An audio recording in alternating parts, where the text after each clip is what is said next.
어제까지 우리가 좁은 문, 좁은 길이 무엇인지, 우리가 어디로 가야 하는지에 대해서 살펴봤는데요. 그 생명으로 인도하는 문, 그리고 길, 그것은 특징이 좁고 협착하며 사람이 많지 않다라고 얘기하죠. 사람이 많지 않습니다. 근데 왜 그렇게 좁고 협착해서 사람이 많지 않은 길이 생명에 이르는 문과 길일까요? 왜 생명에 이르는 문, 그리고 그 길은 그렇게 좁고 협착한 것일까요? 오늘은 왜 그렇게 그 길은 좁고 협착한지 그 이유에 대해서 살펴보려고 합니다.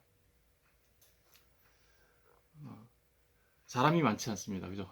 좁고 협착하니까. 사실은 우리가 잘 생각해보면 노아의 홍수 심파 때 방주에 승선했던 사람은 몇 명이었습니까? 8명이었죠. 사람이 구원받은 사람이 이렇게 많지 않습니다. 당시에 뭐 학자들에 따르면 뭐 인구수가 10억 가까이 됐다. 아니 어떤 사람은 뭐 20억 가까이 됐다 이렇게 얘기하는 사람들이 있는데 10억이라 치더라도 10억 가운데 8명 결코 많은 수라고 얘기할 수 없죠. 그러니까 생명에 이르는 문은 그만큼 좁고 협착하다라는 사실을 알 수 있습니다. 그리고 그 문, 방주에 승선할 수 있는 문은 딱 하나죠. 그렇죠. 바로 그런 의미에서 이 길이 좁고 협착하다라는 말을 할 수가 있겠습니다. 그러니까 좁고 협착한 이유를, 그 첫 번째 이유를 든다면 그 생명에 이르는 문과 길은 유일하다라는 겁니다. 유일성. 예수님께서 이렇게 얘기하셨죠. 요한복음 14장 6절에서 어제 우리도 살펴본 말이지만 나는 길이요 진리요 생명이다. 그래서 나로 말미암지 않고는 아버지께 올 자가 없다라고 얘기하십니다. 그래서 나로 말미암지 않고는 아버지께 올 자가 없다. 유일하게 예수님만을 통해서 하나님께 갈 수 있다라는 것을 말하고 있는 거죠. 유일성을 얘기하고 있어요. 요한복음 10장 7절에도 나는 문이다. 누구든지 나로 말미암아서 구원을 얻는다.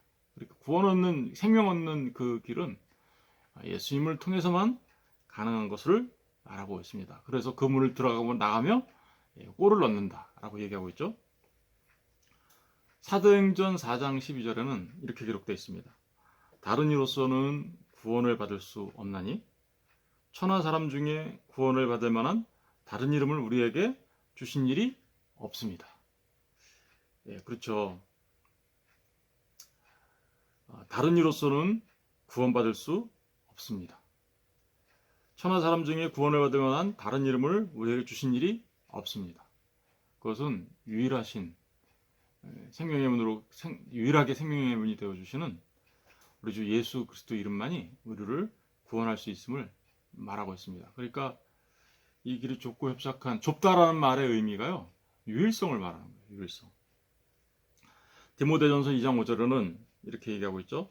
하나님은 한 분이시요 또 하나님과 사람 사이의 중보자도 한 분이시니 곧 사람이신 그리스도 예수다. 그러니까 하나님과 사람 사이의 중보가 되어셔서 우리가 하나님께로 나아갈 수 있는 유일한 길이 되어주시는 분은 사람이신 그리스도 예수 뿐이다 라고 말합니다. 그런데 오늘날 많은 사람들이 이 좁은 문, 다시 말하면 유일한 길이죠. 그것을 넓히려고 사람들이 합니다.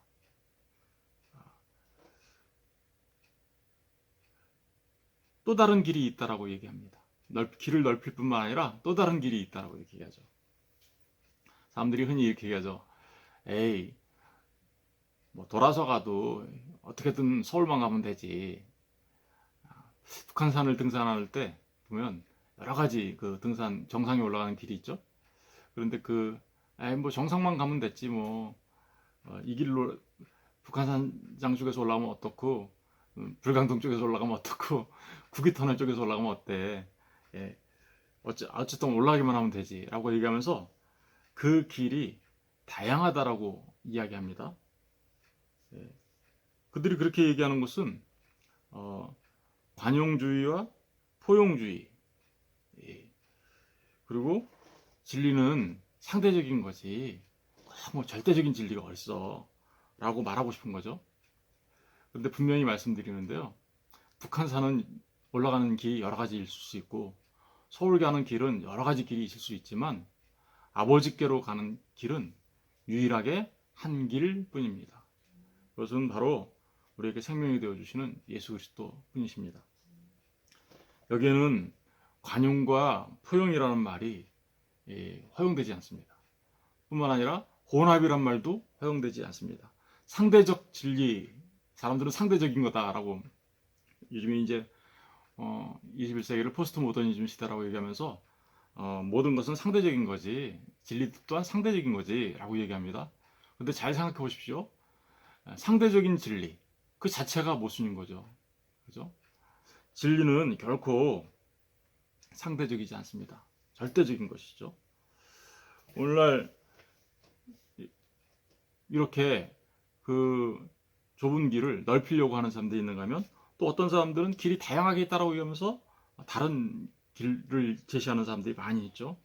그래서 예수를 믿는다고 하는 사람들 가운데에도 이렇게 얘기하는 사람이 있습니다. 다른 종교에도 구원이 있지.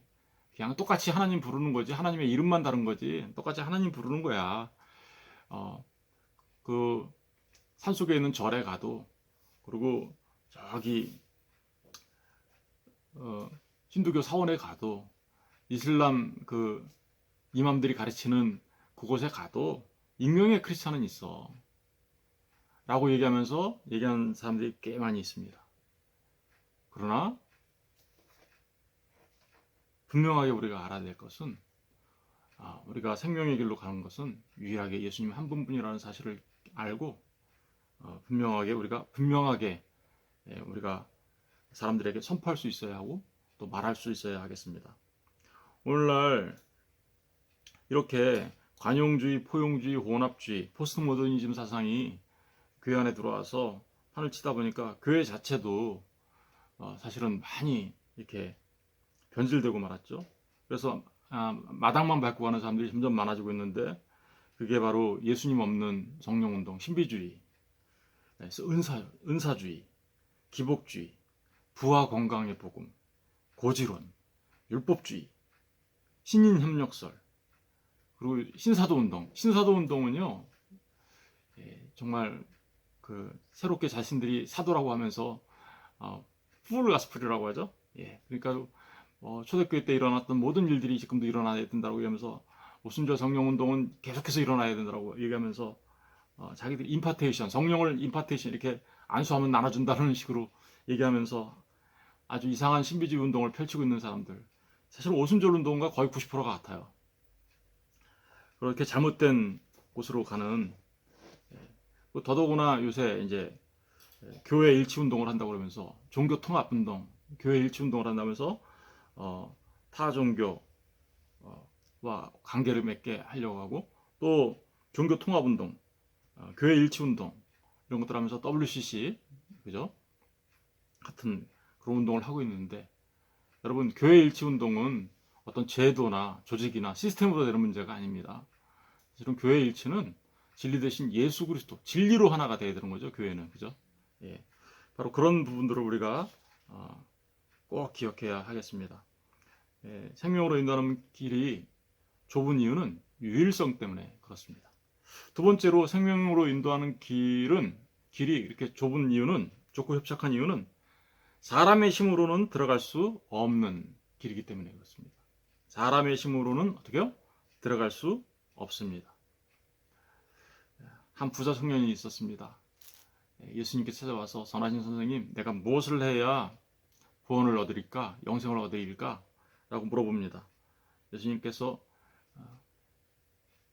하나님께서 말씀하신 계명이 뭐냐? 뭘 해?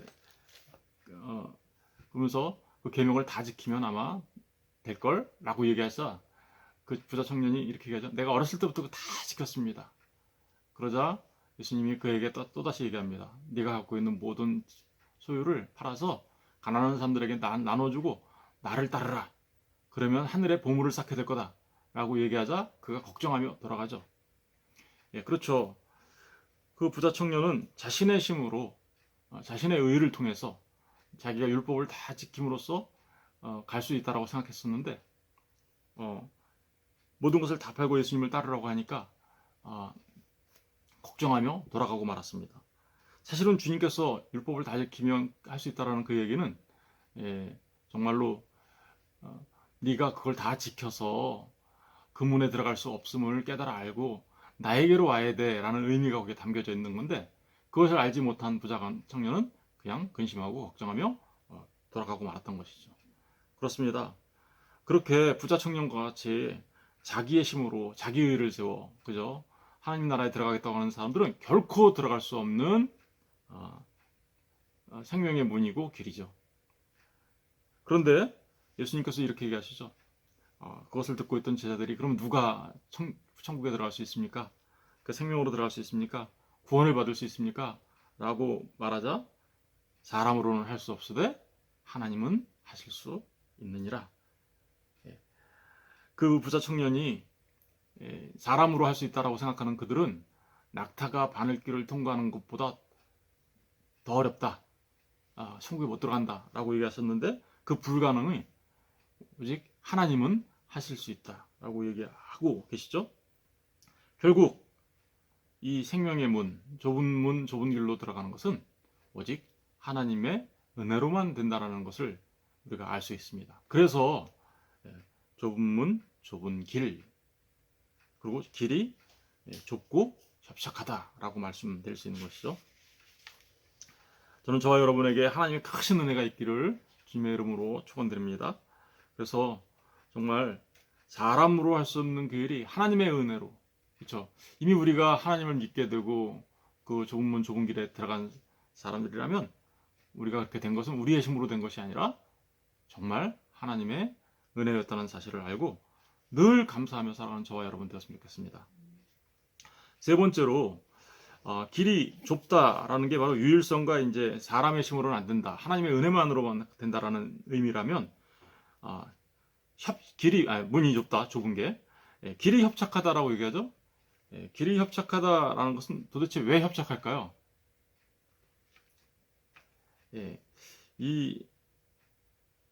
그렇죠. 어제 말씀드린 바와 같이 그 하나님을 만나려고 들어가는 그 길은 하나님 나라에 들어가는 그 길은 생명으로 가는 그 길은 찢겨진 휘장 뒤로 들어가야 되는 거거든요. 찢겨진 휘장.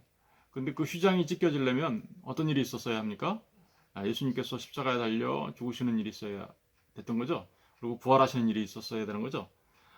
바로 그 십자가의 도를 말하는 것이죠. 그런데 길이 협착한 이유는 바로 그 십자가의 도가 유대인들에게는 꺼리는 거예요.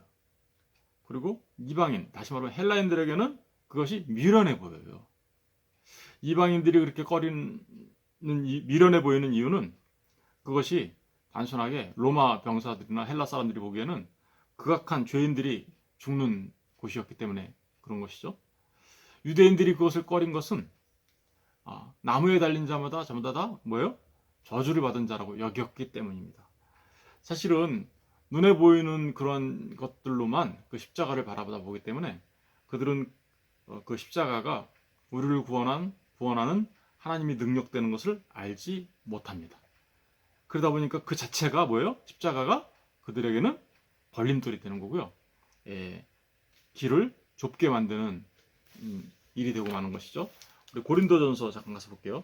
고린도전서 1장. 이 말씀은 고린도전서 1장 23절 24절을 보겠습니다. 23절 24절 신약성경 264페이지. 우리는 십자가에 못 박힌 그리스도를 전하니 유대인에게는 꺼리는 것이요 이방인에게는 미련한 것이다. 그렇죠? 유대인들은 이게 십자가에 달려 죽은 게 나무에 달려 죽은 게 저주받은 거라고 생각해요. 그렇게 꺼리는 거가 될 수밖에 없고요. 이방인들에게는, 다시 말하면 헬라인들에게는 미련한 것이다. 왜 그럴까요? 예, 그렇죠.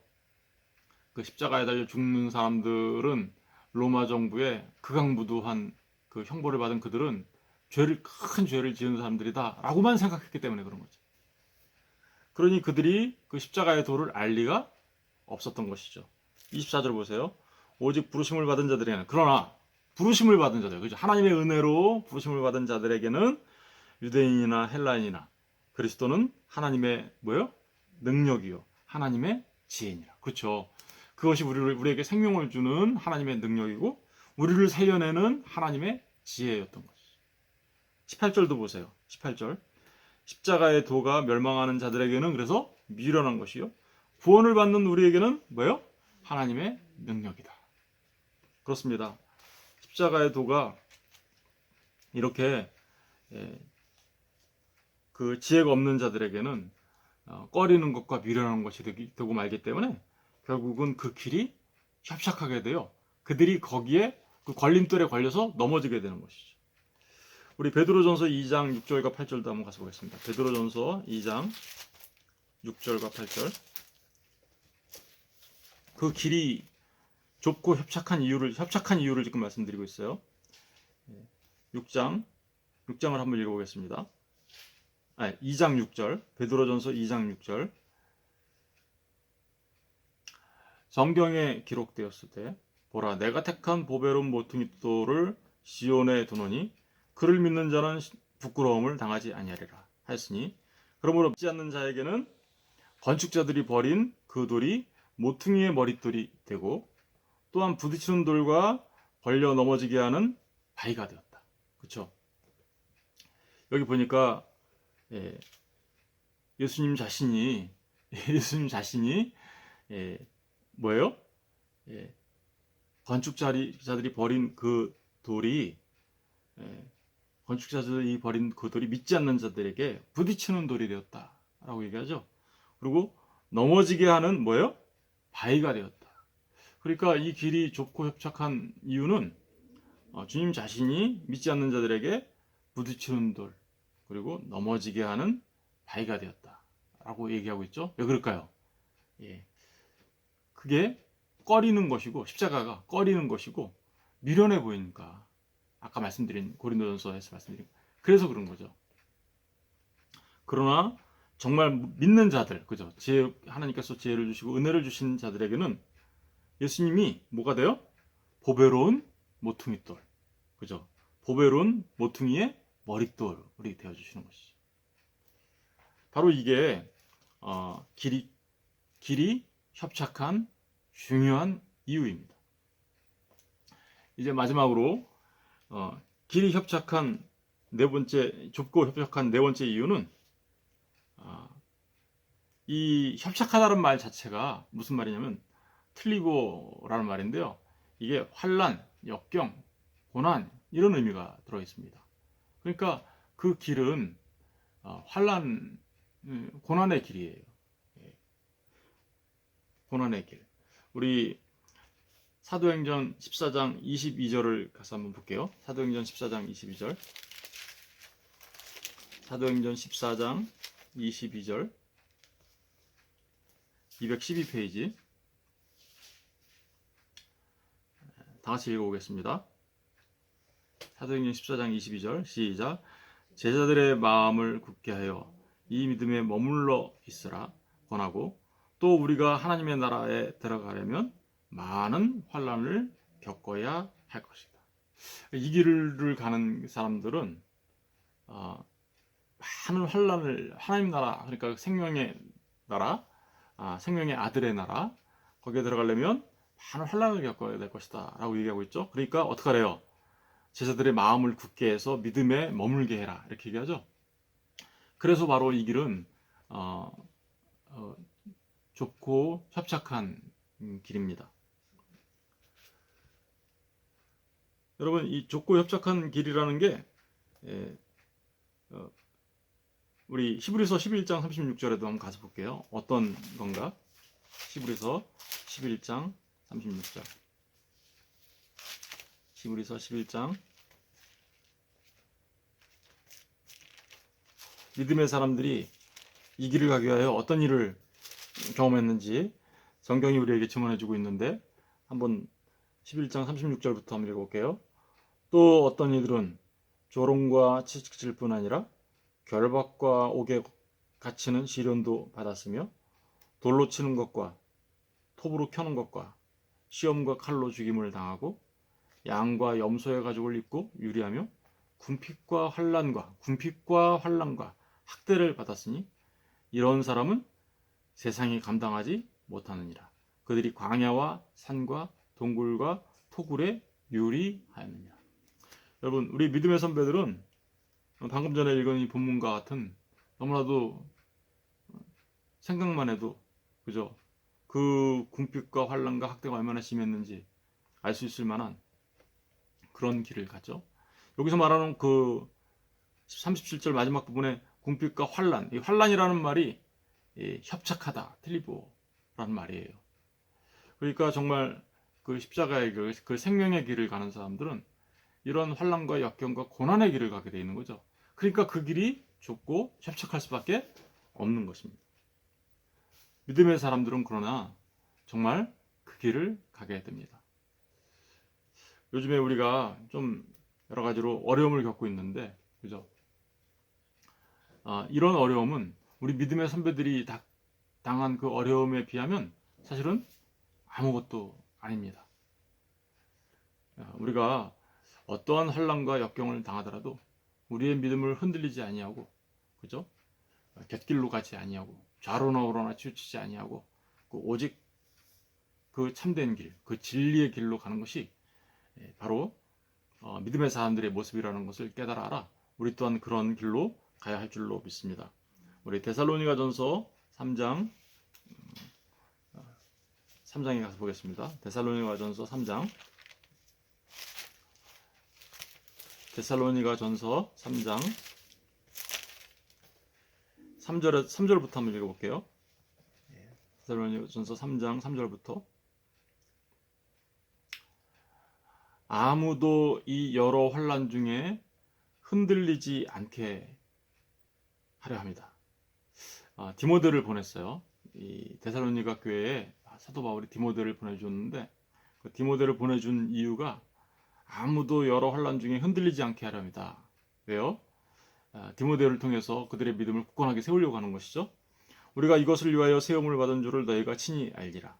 우리가 너희와 함께 있을 때 장차받을 환난을, 여기 환난이라는 말이 아까 협착하다라는 말이에요. 이게 틀리보. 너희에게 미리 말하였는데 과연 그렇게 된 것을 너희가 아느니라. 그렇죠. 우리가 너희와 함께 있을 때 장차받을 환난을 우리에게 아까 히브리서에서 봤던 그런 환난들이 우리에게 있다라는 겁니다. 그런데 그럴 때 어떻게 돼요? 여러 환난 중에도 흔들리지 않게 있어야 한다라는 걸 지금 얘기하고 있는 거죠. 5절. 이러므로 나도 참다 못하여 너희 믿음을 알기 위하여 그를 보내었느니, 그러니까 디모데를 보낸 거예요. 이는 혹 시험하는 자가 너희를 시험하여 우리 수고를 헛되게 할까 함이니, 지금은 디모데가 너희에게로 와서 너희 믿음과 사랑의 기쁜 소식을 우리에게 전하고, 또 우리가 항상 우리를 잘 생각하여 우리가 너희를 간절히 보고자 함과 같이 너희도 우리를 보고자 한다 하니, 이러므로 형제들아, 우리가 모든 궁핍과 환난 가운데서, 그죠? 모든 궁핍과 환난 가운데서 너희 믿음으로 말미암아 너희에게 위로를 받았노라. 사도 바울은 데살로니가 교회 사람들이 모든 궁핍과 환난 가운데서도 그 좁은 길, 그죠? 그 좁은 문으로 들어간 그들이 좁은 길을 잘 가고 있음을 디모데를 통해서 확인하고, 오히려 너희들 때문에 내가 위로를 받았다라고 얘기하고 있죠. 바로 좁은 문과 좁은 길이 좁고 협착한 이유는, 마지막 이유는 바로 그렇게 그 길이 고난의 길이기 때문에 그렇습니다. 수많은 사람들이 그 고난의 길을 인내하지 못하고 가지 못하는 사람들이 있죠. 그들은 넓은 길로 들어가서 성전 마당만 밟고 나간 사람들이죠. 그러니까 결국은 그 사람들은 어떻게 해요? 이제 우리가 분명하게 얘기할 수 있죠. 이제 넓은 길과 좁은 길. 결국은 사실은 알고 보면 이제 모든 걸 알고 봤더니 어때요? 좁은 길로 가는 사람, 넓은 길로 가는 사람, 두 가지 길이 있었던 거죠, 그죠? 여러분, 말씀을 정리합니다. 그 좁은 길, 좁은 문이 좁고 협착했던 이유는 유일한 길이었으며 사람의 힘으로는 불가능한 하나님의 은혜만으로만 들어갈 수 있는 길이었으며 협착한 이유는 바로 그것이 사람들이 보기에는 십자가의 도가 꺼리는 것과 미련한 것처럼 보이지만 사실은 믿는 자들에게는 하나님의 능력이 되는 것이기 때문에 그렇습니다. 그렇다라는 것이고요. 마지막으로 그 길은 고난의 길이라는 이유 때문에 그 길이 협착했던 것입니다. 그럼에도 불구하고 믿음의 사람들은 세상이 감당하지 못하는 그 사람들로서 그 길을 가는 사람들입니다. 그리고 오히려 믿음으로 그것을 이겨내는 하나님의 사람들입니다. 저는 저와 여러분 모두가 이 생명의 길, 그죠? 좁고 협착한 길, 그 길을 가는 것이 오히려 환난과 역경이 있지만 오히려 저와 여러분 모두에게 기쁨이 되고 참 소망이 되는 그런 길이 되기를 주님의 이름으로 축복하며 기도합니다. 기도하겠습니다.